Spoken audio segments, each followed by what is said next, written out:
Here with this week's hottest stories in the investment world, this is Zach's Friday Finish Line. Hello and welcome to the Zach's Friday Finish Line. I'm Ryan McQueenie, a content writer here at Zach's, along with one of our editors, Maddie Johnson. Hello. Today is Friday, September 22nd, even though it feels like mid-July here in Chicago. But we're here to recap this week's biggest stories from the investment and financial world.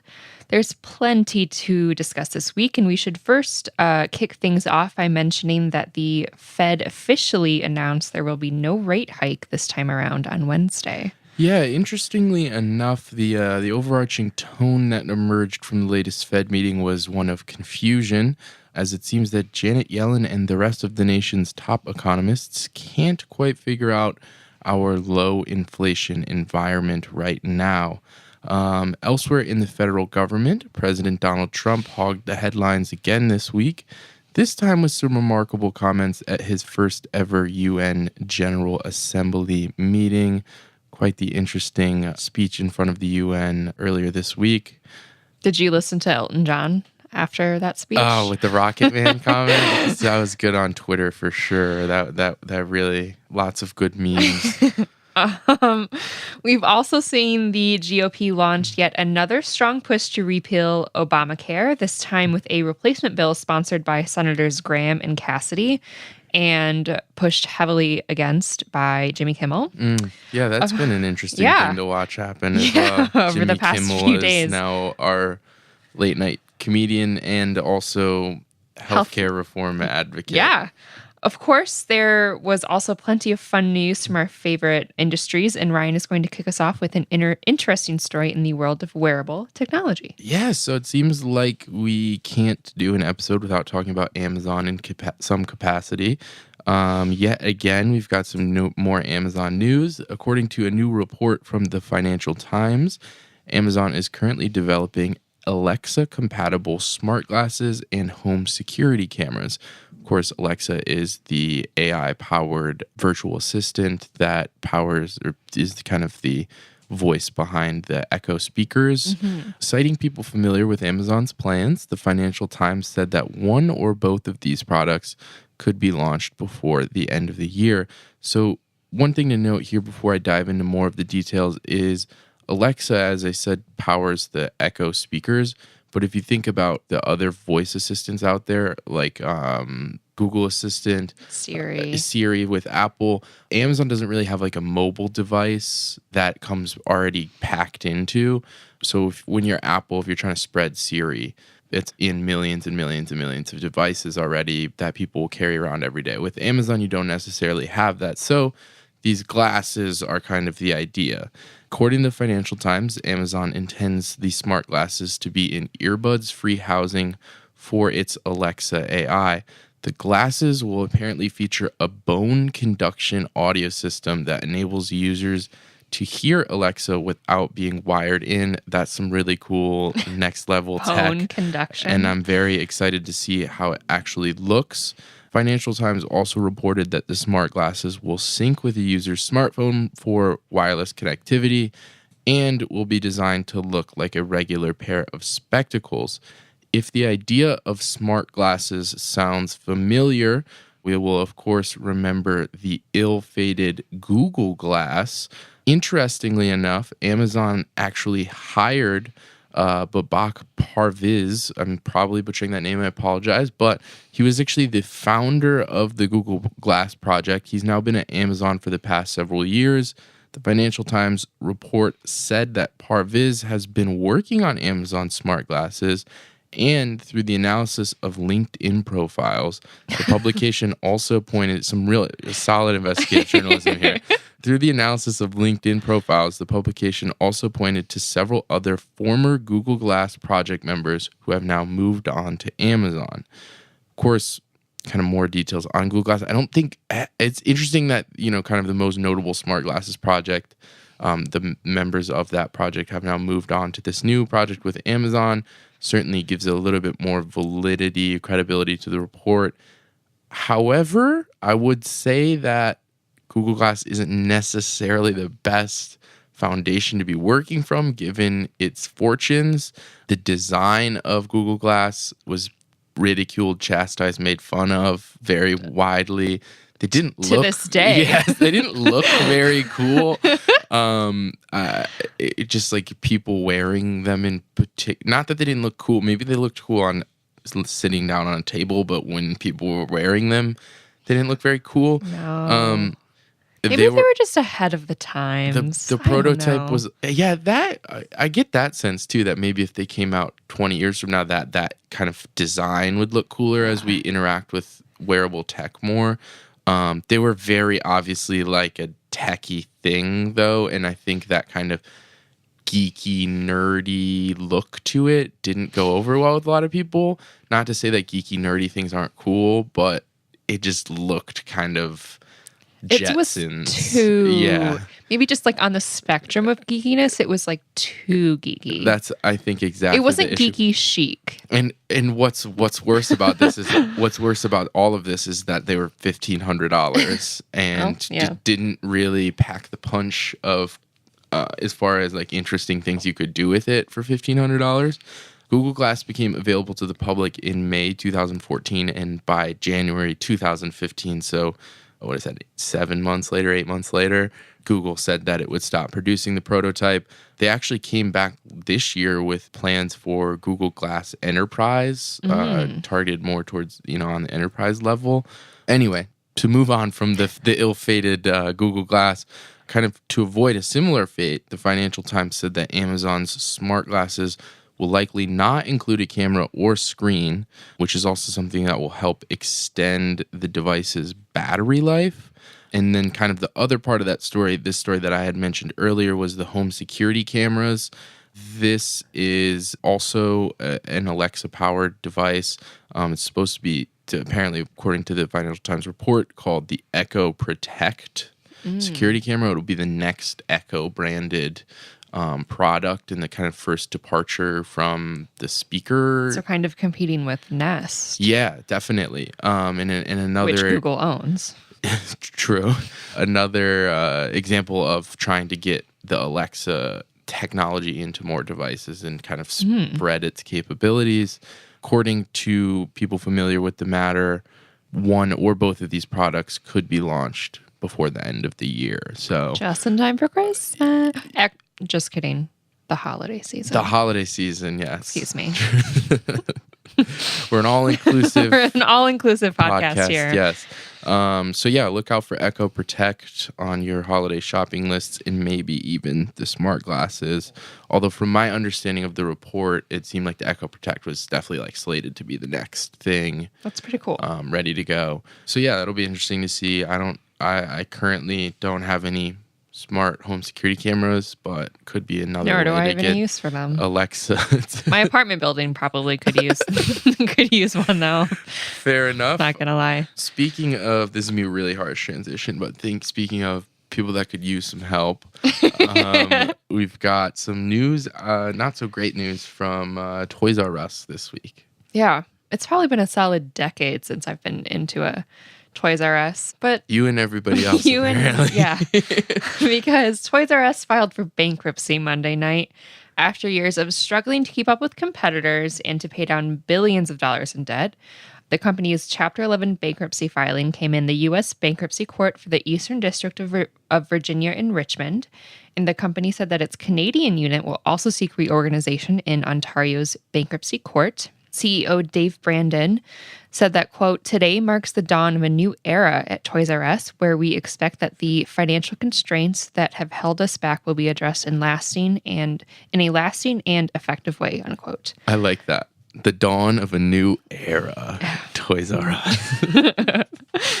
Yeah, a lot of anticipation for the toy market right there.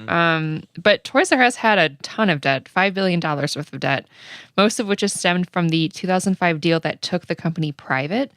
Toys R Us is owned by 3 companies, private equity firms Kravis Roberts and Bain Capital, and real estate firm Vornado Realty Trust. So Toys R Us is not the only private equity-owned retailer that has suffered. You have kids apparel company Gymboree, totally had clothes from there when I was a child. Yes, My mom loved also shopping. one of the more fun places to go in the loved mall. it. Yes. Gymboree. They love the filed Gymboree. for bankruptcy earlier this year, while David's Bridal, Neiman Marcus, and Nine West Holdings are facing similar financial problems. I think it's interesting that the you bring the private equity stuff up, especially the debt that kind of has accrued since the going private in the mid 2000s. 2005, I think you mentioned that deal went through. Yeah, 2005. That to me says this wasn't all an Amazon thing, right? If the debt pile started up because of that deal, you could never recover. But 2005 was, I mean, Amazon's around certainly, but that's well before we're talking about Amazon killing retail. Yeah, it just Toys R Us. I mean, it has a reputation for really bad customer service, and They're big stores. it's just a really too. big store. I guess I don't know what it's like in a Toys R Us anymore, but just from me looking at pictures online, it could be hard to find products. I mean, Just gross experience overall too, because if you're a parent and you've got a kid in there, everything's disgusting, and then also your kid's just running around. this is the time when you maybe would rather go to a Walmart to Yeah. look for toys. Yeah. And Or why even give your kid, if you're bringing your kid shopping, I mean, they're going to want everything, this, that, and the other. That's where Amazon is super useful because you can kind of be in charge of what they see and don't see. sure. So it definitely, I mean, don't get me wrong, Toys R Us helped build like a toy empire. iconic. I mean, yes. it's iconic. Jeffrey the Giraffe, #iconic. Mm-hmm. Their Times Square store, #iconic. catalog. I think I still get the Toys R Us catalog delivered to my house. I mean, they're one of can't even. Well, one of the country's, legendary retail brands is a sign that everyone recognizes, a brand name that everyone recognizes. Babies R Us But it's- also up there. But it's a culmination of missteps where you don't appreciate. Not only do you don't appreciate the customer, you may also have taken their loyalty for granted, Mm-hmm. and it comes to a point where they just stop shopping at your stores. Yeah. And even if you have the name brand toys, they would rather go somewhere else. Yeah, Plus, or just go on Amazon. kids go on Amazon. Plus, kids these days, they have iPhones, they Yeah. have tablets. They're not really playing with Barbies and Hot Wheels and Nerf guns anymore. I mean, Nerf guns are really cool. They're really fun. But they're also on their iPads with games and, playing digital games. So what kids do for fun today is a lot different than what you and I That's had very to do true. back in 1995. That's So, very, very true. And to add on to that as well, I think the things you mentioned are definitely, that's our perfect recipe of got Amazoned too, where you didn't just not see Amazon coming, because we saw Amazon coming. You had enough time to see Amazon coming. And Toys R Us has a website. Right. Yeah. They have an e-commerce arm. Yeah. They just didn't utilize that whatsoever. Right. And which goes exactly with what you were saying about not, taking your customers' loyalty for granted, not improving your in-store experience at all. That when we talk about things getting Amazon is also a part of it, where people who have been able to avoid the Amazon effect to some extent, at least the ones who have fared at least a little bit better, are the stores who adapted and made their in-store experience enjoyable and made you actually have a reason to want to go and experience that being in the store, that time that you spend in the store. Whereas if your stores are big and hard to maneuver and they're just gross and the customer service is bad and they're unorganized and they haven't changed in 20 years, then it's like a double whammy of not only do I want to just go on Amazon, in the back of my head, I've always kind of hated going to your stores. 'Cause Absolutely. They're kind of horrible. Yeah. So yeah, I think the perfect storm for something to get Amazon, but interesting that we can trace their problems all the way back to the 2005 when the debt started racking up, which is not something you can say for a lot of other companies. I agree.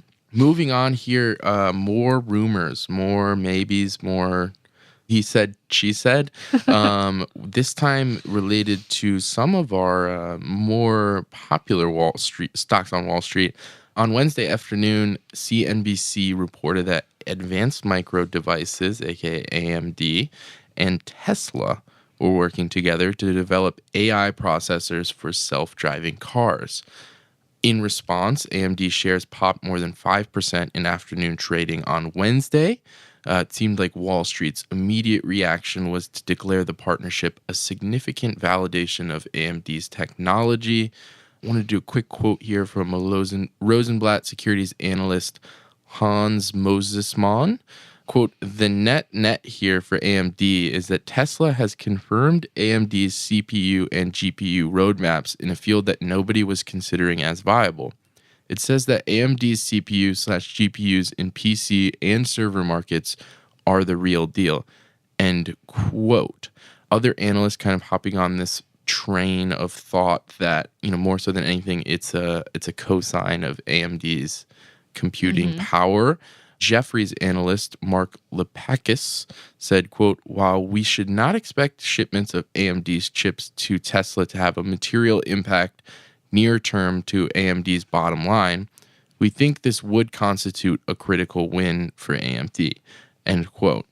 There was significant investor reaction on Wednesday afternoon. AMD shares actually opened higher on Thursday morning as well. They gave back a lot of those gains almost immediately throughout the day on Thursday for a variety of different reasons that I'm hoping you can get into.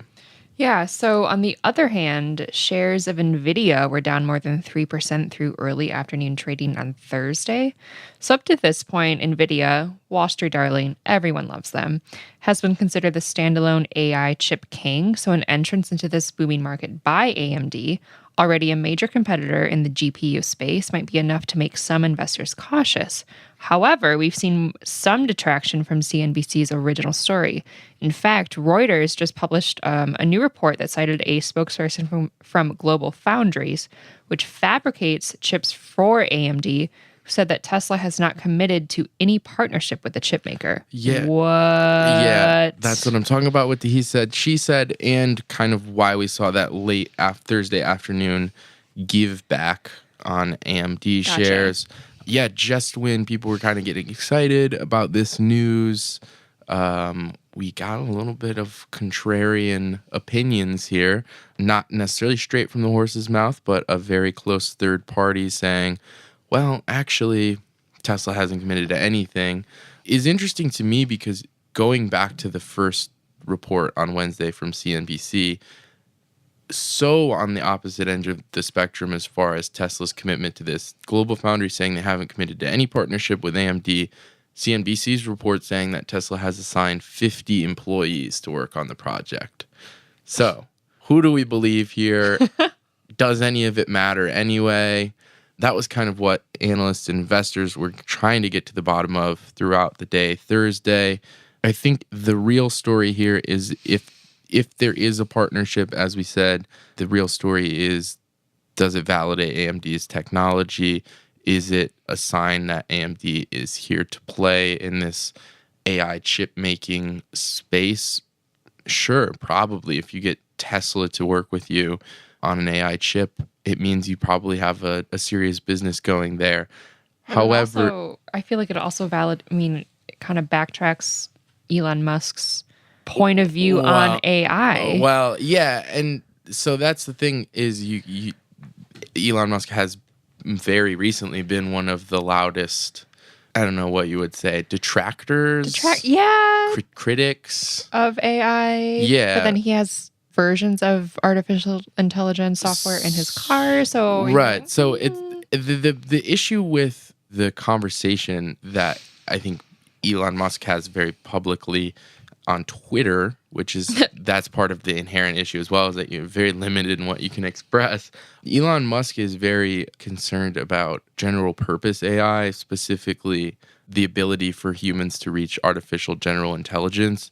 In this case, with working on an AI chip that's related specifically to self-driving cars, that's like task-oriented artificial intelligence, which just kind of is inherently a part of self-driving cars. You're using vision technology, which is kind of like a subcategory of AI in a way, or kind of one leads to the other. So it does make sense that if Tesla's very serious about their self-driving car aspirations, which they have been probably one of the most publicly serious about self-driving cars rolling out in the next few years. They already have the autopilot feature on the market. You would think that this kind of task-specific AI would be a focus, but as I think some Nvidia investors were feeling, you would have thought that if they were working on developing their own self-driving car chip, then Nvidia's the obvious play there. They're not only the AI kings, but they're the self-driving car chip kings as well. I mean, to have one of the bigger players in the self-driving car field go to AMD first, maybe not necessarily a great sign for Nvidia. Although, is that more of just a psychological thing? Probably. Was Nvidia always going to be the only person on the market? Probably not. So, yeah, I think if anything, if we want to end this with everyone being happy, it's a sign that AI as a new revenue stream is definitely here and is something that should start generating serious cash for companies like AMD and Nvidia relatively soon, which is something investors should be paying attention to, definitely.